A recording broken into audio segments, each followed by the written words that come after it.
But I don't want, here's what I fear, and I told my ensemble this on Thursday night.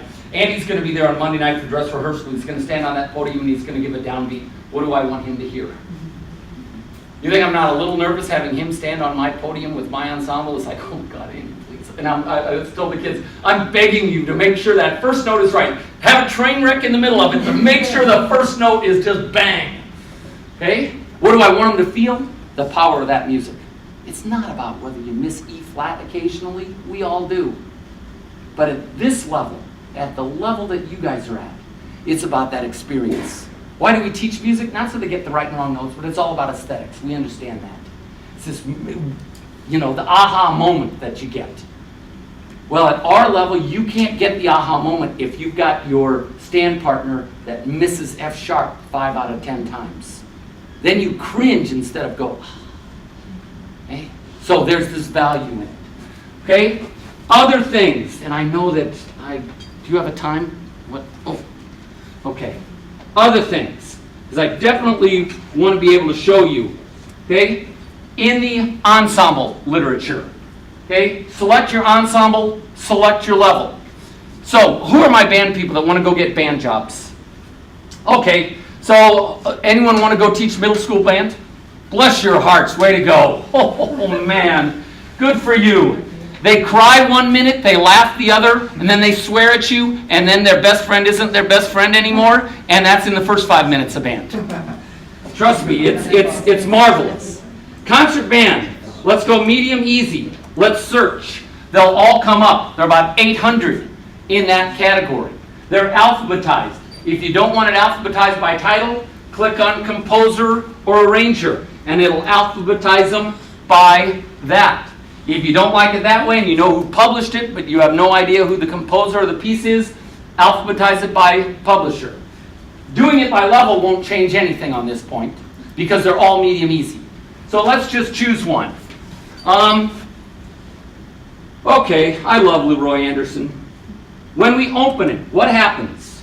Okay, we have to select a part. Doesn't matter what you select right now, because we will be able to get them all. It's now downloading every part to your hard drive, and it's going out and getting a fantastic recording. Most of the recordings that Smart Music uses were made by the United States service bands. You can be assured that they are top-of-the-line recordings. You're not going to find one that the third clarinet is missing F sharp. You're just not going to find it. Okay, they are professional recordings. Ed Peterson and the Washington Winds, the Dallas Wind Symphony, the National Philharmonic Orchestra provides a lot of the orchestral recordings. The big band, I think it's the Hal Leonard big band that they put together themselves that does all the jazz recordings. All right, so there's the part. Okay, now I opened up the flute part, but they're all still there. So all I have to do is toggle to a different one. Okay, so there's the trombone part. Okay, your trombone player forgot how to play G, click on it. Okay, they forgot how to play A, okay, click on it. Oh, they're one of two. Huh. You mean I can play A in sixth position? Yeah, if you need to, especially if it's surrounded by Fs or Cs. Okay, so all of a sudden there's some more advanced features. But what you really want to do is you want them to play their part. So just hit start, take again.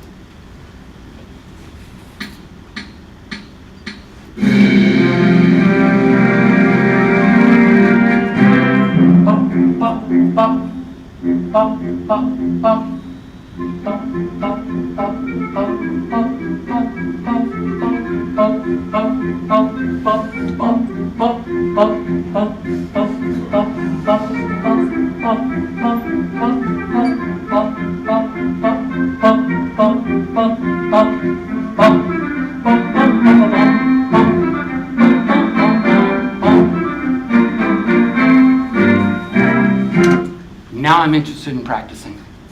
Not only do I have this great recording, but I get my assessment, okay? I know where I made mistakes, I can go back and fix them. Great side benefit of this that I never imagined was that I had kids come in, and sure enough, they'd tell me right away, I hated that song you sent us. But I found this other one that I think our band should do. How many of your kids are going to have band music, orchestra music, choral music on their iPads or on their iPods. They got Lady Gaga, they got Taylor Swift, they got Ed Sheeran, they got the Goo Goo Dolls, they got Don McLean American Pie. They don't have John Philip Sousa. Okay, so if I can get them to find other band music they think is cool, I might say to them, you know what, maybe we can look at that piece. Now, when the 7th grader comes in and says, I found this piece called Symphonic Metamorphosis, save that for Luther College. Okay? But they do. If they're looking and listening to band literature, I'm like, how cool is that? Yeah? What if all of it is good except the part in the middle, can they just listen to it play? Oh, sure. Yeah, I don't have to start at the beginning. I can scroll down to wherever I want, okay? And once I move my cursor down there and click on it, now the recording will start right there. Yeah. Yes? And you can like assign just a section like that, like absolutely. 35. Up at the top where it says location and loop, I can make a practice loop, measure whatever through whatever. I can now make that as my assignment. However, Smart Music, thus the word smart, also provides for the directors where it says assignment, predefined assignments.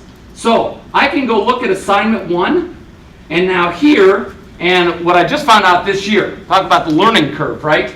That I never found out before is that,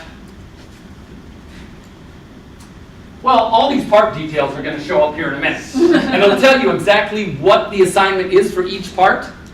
You can actually highlight and copy that and tack it in a Word document. And then I can post that to we have what's called eLearn. I don't know what you have at different colleges. But I can actually post what the assignment is. So they don't have to go find it. They can know well ahead of time. And it's probably, okay. This happened like twice today where the internet connection went away. Yeah, so it'll be back here in a minute. But Smart Music, and where did those come from? Those came from our colleagues. Smart Music might have sent, maybe Joan did some of them. And they sent her 10 pieces and said, if you were going to teach this piece to junior high band, what would some of the assignments be? I mean, Craig Kirchhoff did about 100 of those. Okay? These are great, respected colleagues, same in the orchestra world, the jazz world. Now, vocalists, where are you? You're thinking, where's my stuff? Right? And you see that vocal literature isn't here. There are all those great warm-ups. There are all kinds of great solos and stuff. But you have a resource called CPDL, Choral Domain Public Library. You ever seen it? Okay? Go there. I don't know if I'm going to have time. I'll certainly be around after 2:30 when the second one is done. Vocalists, if you really want to see this whole thing in action, I'll do it for you. But I can go to CPDL, find any of the 40 or 50,000 pieces that are there. Public domain, you can have them for free. You can print them off, hand them out to your choir. If they're done in Finale, so if you're Sibelius users, I'm sorry. Export them as an XML and import them into Finale. Okay? You can take any Finale created file and turn it into a Smart Music assessment in 10 seconds or less. So I could go get Ave Verum of Mozart. There's a Finale file out there on CPDL. I can import it right into Smart Music and now open up soprano, alto, tenor, bass as a Finale file and as a Smart Music file. And just because I was hoping there'd be someone like that here, let's see if let me just do a quick search here. There it is. So there's my Finale file. It's coming up here. And again, this is I did not create this at all. I pulled this right off of CPDL. Okay.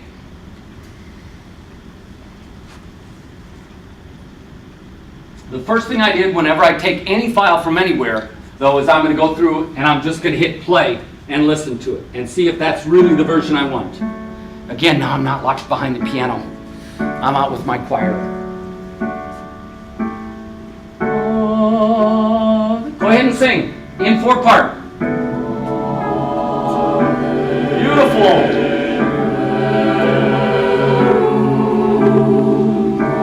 You really need to throw your gun away. Posture.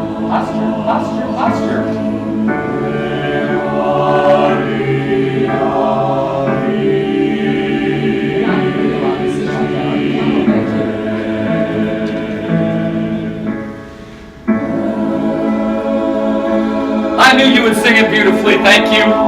Okay? I just hit stop. Okay, that's what I want. That's exactly what I want. So, file. Okay? Export to Smart Music. Okay. I want it as an assessment. Next. Okay?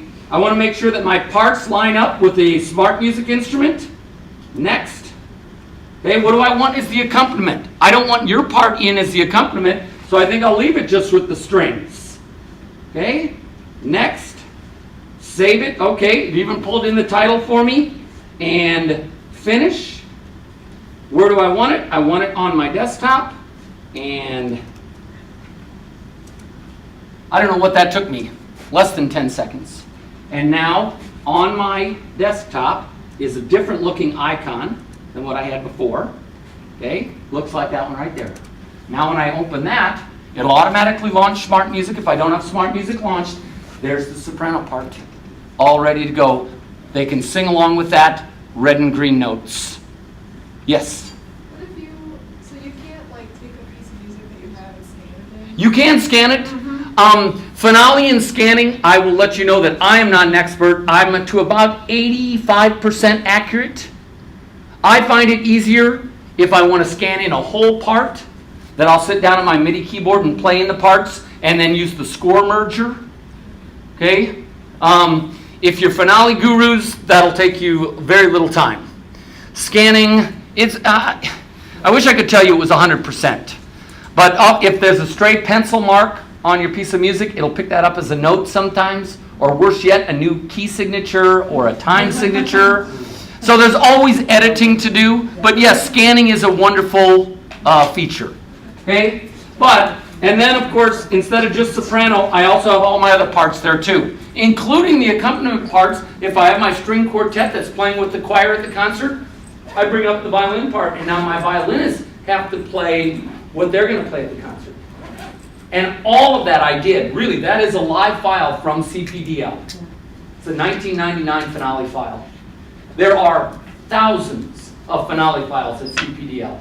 And if they're there, they're free. You don't have to worry about copyright. There's nothing, you can't break the law. They're posted there.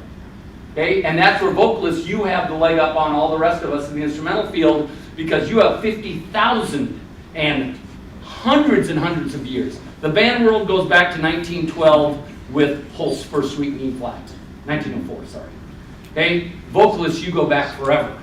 So your body of literature. So there's this great big push at Smart Music right now. We want vocal literature on the program. Fine. Talk to ACDA and say, give Smart Music the list of the first 100.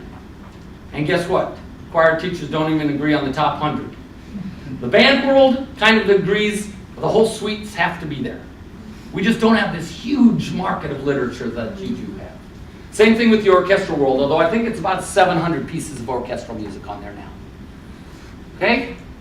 Yes?